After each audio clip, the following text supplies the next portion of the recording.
Welcome to the Dom Skeen channel, your one-stop shop for the Mariners storylines on Seattle's minds. And on Seattle's minds, what do we have here today? That's right, the new postseason hat. We got it, baby. Anyway, finally got the new hat. We are fired up. We had the first of our two postseason scrimmages today, playing some inter-squad action just so that we can get these reps. And from my perspective, it's about as interesting as it gets. Going to discuss today, what the Mariners did today and why they did it, as I asked before I went into the stadium earlier, as well as who's ready to ball out in October, because that's what you're really here for. Anyway, so some of the notes that I had from the sinker today, from the scrimmage today, just kind of watching it from behind home plate. Went over to right field a little bit because Ichiro was over there, had to do that. Also did say hi to John Stanton. I saw him. He was walking about the concourse. He was walking about the concourse, talking to a few people who stopped him. He said, "Hey, how you doing?" I said, "Doing well. How about yourself?" He said, "Have fun today." I said, "Thank you, you too. Thank you as well," or something. Anyway, he looked like a guy who is in the thick of things trying to run a real sports organization. And I do have a lot of respect for him. If I could ask him one question, I was thinking about it, I'd love to ask him, how, do you utilize communication knowing that, you're in such a position of power. Obviously, there's so much analysis, paralysis by analysis on what you do. And obviously, call a spade, a lot of people, say, have things to say about you online. How do you manage your own communications, kind of knowing that you're the man in the arena, you're the one in that position? And I don't mean to be the one to even defend, the ownership, John Stanton, the decisions that they make. But I will say, as somebody who's tried to put together a team before at a very different level, even in a different sport, I was putting together a 7-on-7 football team. Still, there is a lot of pressure that comes down, and between ownership, general manager, and everything, things aren't just so black and white. It could be the Seattle baseball group where John Stanton is trying to fight them to spend more money at times, right? He could be advocating to spend more money to them at times, whereas they could be advocating, hey, you're the one who needs to go out and be the public face because you're, that's what you have to do. You're going to go be a public face and do, say basically, you're going to take the heat for this. You never know, because John Stanton definitely looks like a guy who's, he's got a lot on his plate, and he's a human being at the end of the day, just like us. Sorry for giving the big John Stanton defense here at the beginning, because I will be the first to criticize the decisions that are made by Mariners organizationally this offseason, and I will be the first to point the finger at ownership when I don't think Jerry Dipoto has the weaponry that he needs to get things done. Now, moving on from that, Emerson Hancock was pitching early, gave up the big 3-run on Bob DeGino, and his sinker to me looks fake deceptive, like that Tigers series from the beginning of the year. I believe it was Game 5. He started here to begin that second series of the year, Monday against the Tigers, his first start of the year. It's absolutely bombed in the first inning.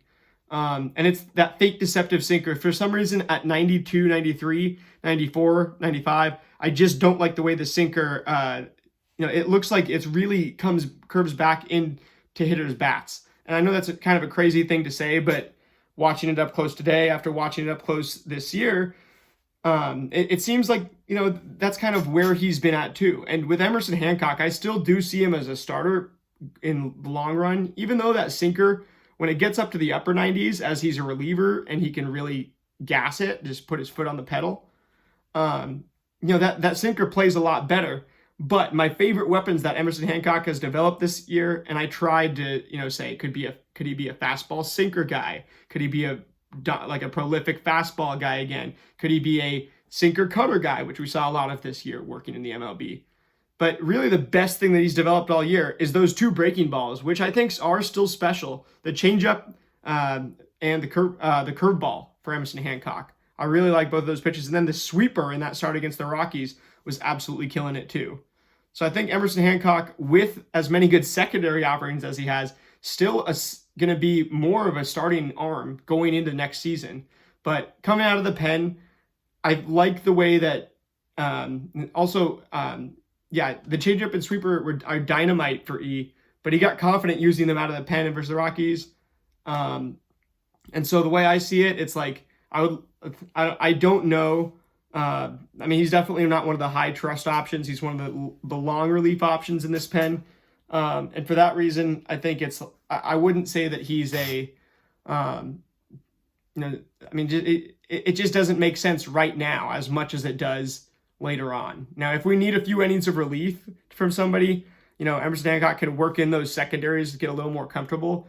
But when he's just doing this 1 or 2 inning thing, like today, he has the sinker on a lower velocity because he doesn't want to, he's going multiple innings. He's starting the game kind of, and he was a starter last time out. But he doesn't feel like he has quite as much willingness to go back to that changeup and sweeper and like that curveball that he was using. Like that's the stuff that I think made him look the best this year on the eye test. So I don't want to discount that either. Anyway, Emerson Hancock is one of the guys who we saw the most from today. Garver, I said I just want a big moment or two out of Garver, and where he fixed his timing back in June at Wrigley. You remember when he hit those first 2 home runs of the season, other than the one off of position player Javier Sanoja in the Marlins game that was out of hand. His first 2 real, home runs off of MLB pitchers this year at Wrigley in that same game. It looked like his timing was finally fixed. And when Garver's timing is on, he can get hot. He can be a great guy for, a bench bat or just a guy who can really drive that ball, but he's not a quick reactor. He's so deliberate with what he does. It's like almost, that old MLB hitting mechanic where it was like you point the directional hitting where you point and then you lock up, you kind of point the bat in one direction, you lock onto one spot, and then you take your swing there. That's how it feels like Garver kind of goes. And, I could see that really working off the bench, but obviously he's, hopefully he does not start too much in the playoffs and get regular at bats, where I think he's the guy we're going to need a moment off the bench at some point, and I could see him being the one to provide it. Luke at first base is a big defensive area to watch and he hasn't done it much for a reason because, we have Naylor there. But if we were in a position of need, first base just might be the defensive position that I feel kind of eighth about, definitely other than catcher, because catcher, you're going to have a massive drop off from Cal Raleigh. You can't even really worry about replacing that. But with first base, it's like, I don't know, Luke really has, he has the athleticism, as we've said. He's just not quite a short area quickness guy, and Naylor totally is, just plays that position so fluidly. Luke is really an outfielder, and I think we kind of know that. We've had him at outfield. He's not a center fielder, clearly. He was at center field in that Rockies series, and it didn't look great. But he's a guy who the defensive position, he's becoming a weird tweener. And then, anyway, moving on to Jorge, sorry. I was doing some text-to-speech here while I was watching the game, and Jorge's timing right now is everything because he had a shot, where he's getting pitched kind of outside, and he just puts a great swing on it. His timing is great, even though he's not the most athletic guy, especially at the ripe old age of 32 in the world. His timing is excellent, and he almost hits an Oppo Taco right into the porch in the pen right next to the Mariners bullpen. And that thing, he absolutely smacked that thing. I think that power will definitely play somewhere else in the postseason. Other ballparks and stuff. We made it to the center fielder. That thing was absolutely smacked. That'll play in the postseason. The timing to get that hit is pretty hard on the outside pitch. And that's power that comes from punishing with timing, and extremely good to see from Jorge. There was a little bit of StatCast in the ballpark, but nothing available after, obviously. Leo Rivas, getting a bit power happy with the swing is what I thought at first, but no, I decided later, I think his approach right now, Edgar is really teaching him how to punish, is what it seems like, because Rivas is really trying to turn on some of these pitches, and you can see it, especially maybe that home run kind of got him juiced up, but he's getting a bit, he's he's really swinging harder than we usually see. We've seen him be really scrappy and really be a timing, slap the ball type of guy. He's kind of getting a power swing going. And I decided, no, he was just going for the gaps, and he thought, he could slug this one off the wall. But for Rivas, I want to see that level swing really stay. I want to see that swing stay level there, pretty much. Vargas, the stuff has always been there. I don't think there's really much to worry about with Vargas, as he is hittable, but it's so hard. And even like some of our best hitters, I can't remember exactly who was going up against Vargas today, but our guys that were going up against Vargas, and I mean, if you were to just watch the game without knowing anything about any of these players, even like if you had StatCast or not, Carlos Vargas would be, you might mistake him for Andres Munoz for the Mariners closer, because his stuff has that velocity, has that spin, that movement. I mean, he is absolutely nasty. Doesn't necessarily have that control, obviously. Definitely a lankier, wiry frame guy, but he's hittable, but it's so hard. I don't think you're going to get many better middle relievers, guys that are going to be going in the 7th inning, than Carlos Vargas. Moving on, we've got Cole Young could not punish Vargas's high four-seamer, though. Vargas does throw like, a four-seamer up in the zone and dare you to chase it because it's got so much movement, and that's just where his game's at. He's really, got a couple pitches, but they're all nasty with a ton of movement, and he's going to dare you to try to hit him. Cole Young could not. It was great to see Colt Emerson out there. I did not get to pay too much attention to any of his bats or anything. Saw that he got on base, though. And then Naylor ends up getting caught up in a pickle because he was just trying to finesse the base paths, which I love from the scrimmage standpoint, because you got to remember the purpose of this scrimmage is to get the Mariners ready. So Naylor, not only is he getting himself ready by staying active on the base paths in this scrimmage, and trying to steal and stuff, but he's keeping his teammates on guard, making sure that, he got them the rep where now, I forget which pitcher was on the mound. Might have been Spire, can't really remember, but whichever pitcher was on the mound, totally saw it. And Naylor got totally caught up in the pickle.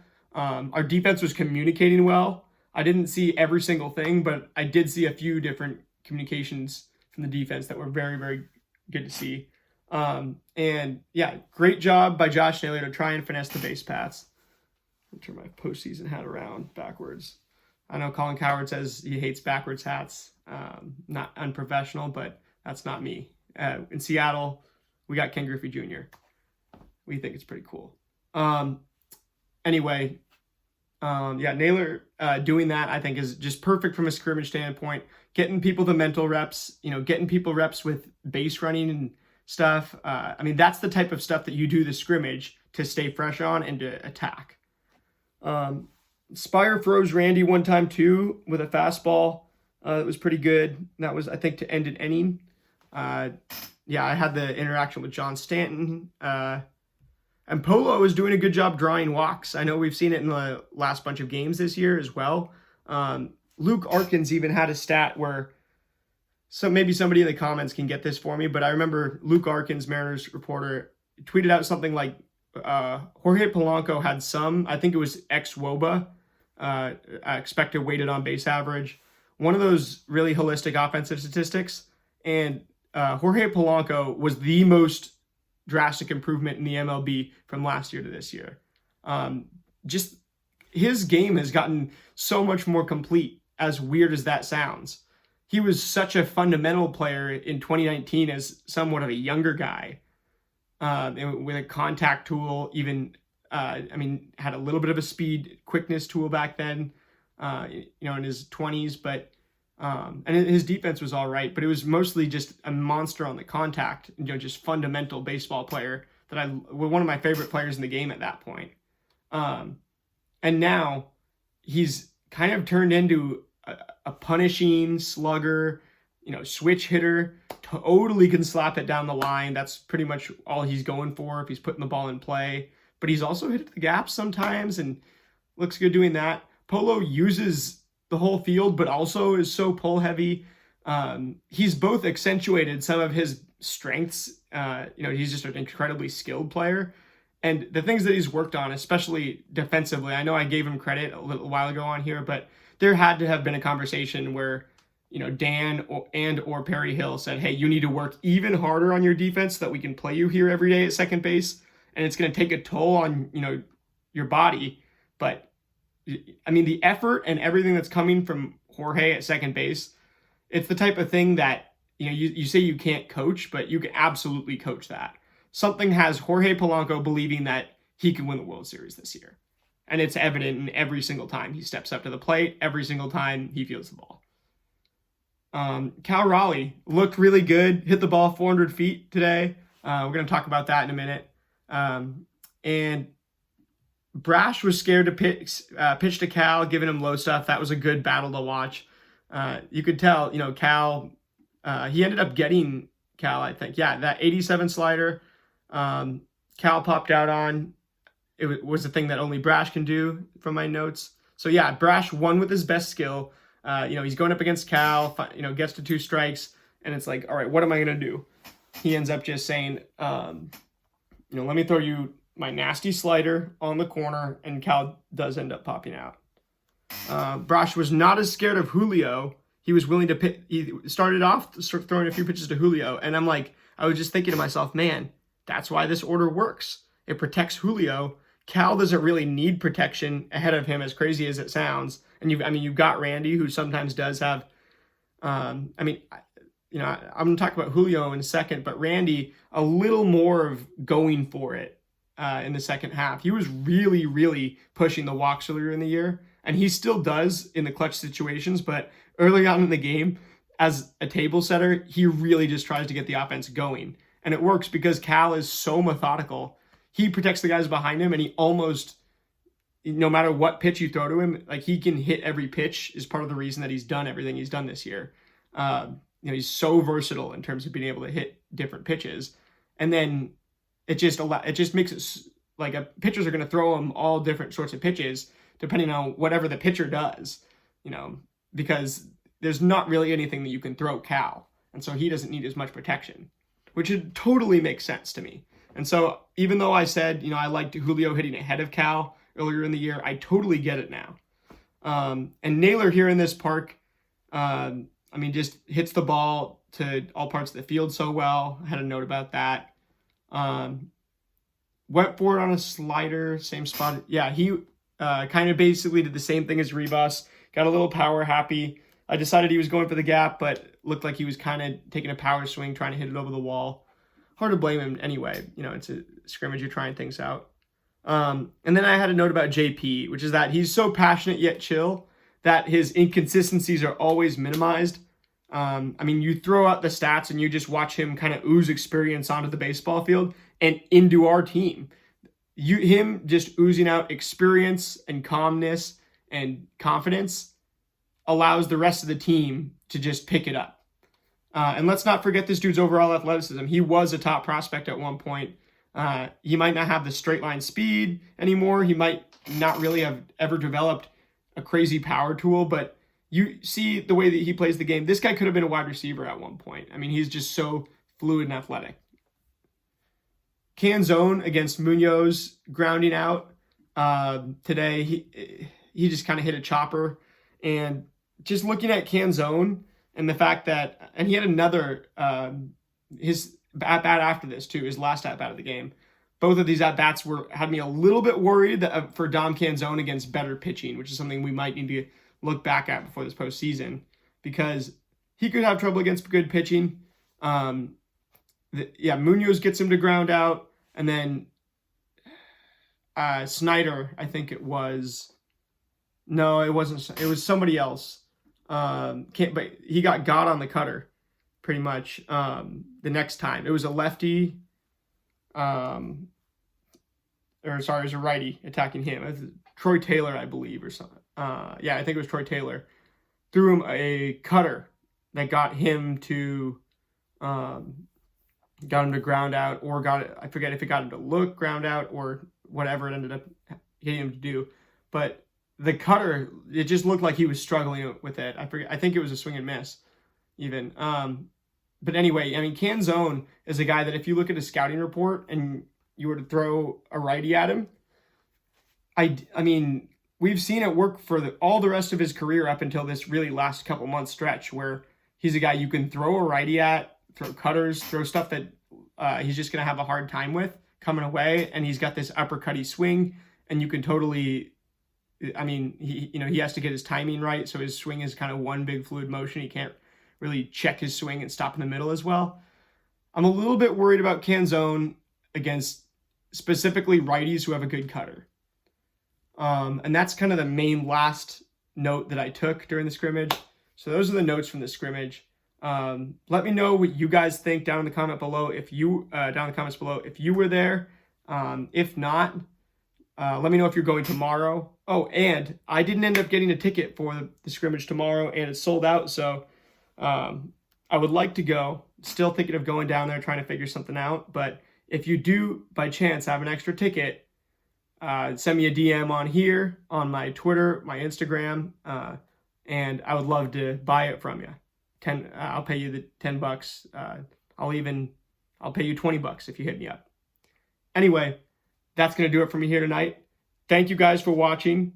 Try to have a scrimmage recap for you guys tomorrow too. I did find a few ways to get some video from it for today. I just saw some people posting videos and stuff.